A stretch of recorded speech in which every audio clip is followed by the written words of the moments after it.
एक युवक अपने गुरु के पास वर्षों तक रहा, लेकिन गुरु ने उसे कभी कुछ करने के लिए नहीं कहा।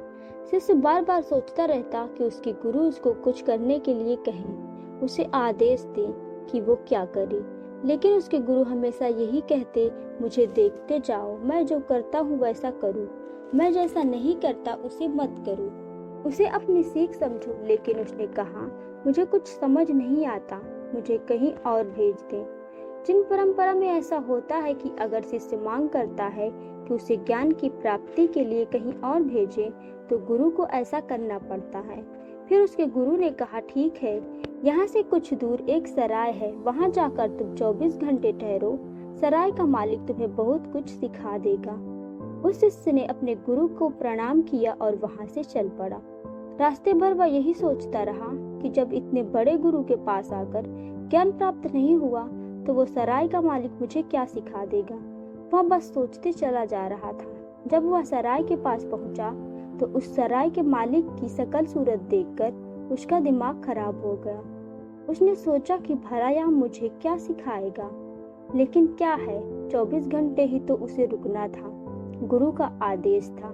साथ ही गुरु ने ये भी कहा था, देखते रहना, क्योंकि वह धर्मशाला का मालिक शायद कुछ कहेगा, मगर तुम उसको सिर्फ देखते रहना, गौर से जांचते रहना। इसलिए शिष्य उसे गौर से देखता रहा।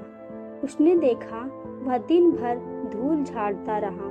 कभी कोई व्यक्ति आया, कोई गया, कभी कोई नया कमरा साफ करता, कभी कोई पुराना कमरा साफ करता, बस वह दिन भर धूल ही झाड़ता रहा। शाम को बर्तन साफ करता रहा। रात को 11-12 बजे तक वह देखता रहा कि सराय का मालिक वह बर्तन ही साफ करता रहा। वह बर्तन साफ कर रहा था और तभी शिष्य सो गया। जब सुबह 5 बजे शिष्य की आंख खुली तो वह भागा कि देखे तो वह सराय का मालिक क्या कर रहा है। उसने जाके देखा तो वह बर्तन ही साफ कर रहा था। जिन बर्तनों को उसने रात को साफ करके रख दिया था, वह सुबह उठकर उन्हें फिर से साफ कर रहा था। यह सब देखकर उस शिष्य से रहा नहीं गया। वह उस सराय के मालिक के पास पहुंचा और उससे हाथ जोड़ के कहा, महाराज, सब आप मुझे बस इतना बता दें कि आप ये शाम को साफ किए हुए बर्तन दोबारा सुबह क्यों साफ कर रहे हैं। तब उस सराय के मालिक ने कहा, रात भर बर्तन रखे रहे तो धूल जम जाती है, उपयोग करने से धूल नहीं जमती, रखे रहने से ही धूल जम जाती है, समय के बीतने से धूल जम जाती है। यह बात उस शिष्य के समझ में नहीं आई और वह गुस्से से अपने आश्रम लौट गया और गुरु के पास जाकर चिल्लाते हुए बोला, आपने मुझे कहाँ भेज दिया था? उस इंसान के पास। उस इंसान से क्या सीखना? वह तो पागल है, वह तो बर्तनों को ही घिसता रहता है, रात 12 बजे तक बर्तन साफ करता रहता है और सुबह उठकर रात को साफ किए हुए बर्तन को दोबारा साफ करने लगता है। तो उसके गुरु ने कहा, तुम भी यही करो, तुम्हें भी इसीलिए भेजा था, रात को भी घिस और फिर घिसते घिसते ही सो जा और सुबह उठते ही घिस, क्योंकि रात भी सपनों के कारण धूल जम जाती है, वह समय बीतने के कारण धूल जम जाती है। दोस्तों, इस कहानी में गुरु अपने शिष्य को यह सिखाना चाहते थे कि समय बीतने के कारण हमारे मन में नकारात्मक विचार, हिंसा, हीन भावना और क्रोध की धूल जम जाती है।